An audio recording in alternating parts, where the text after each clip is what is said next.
Isang araw, nagmamaneho sa Cubao,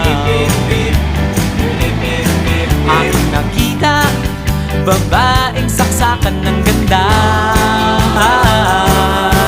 Sinundan ko ang kotse, sinasakyan niya. Hindi ko nakitang may dumarating pala. Hindi ko naiwasan, kami bigla nagkabanggaan.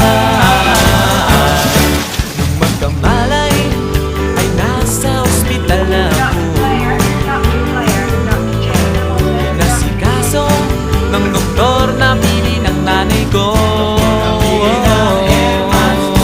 Biglang-bigla na lang ang nurse nandyan na, at para kong nakitang anghel sa ganda.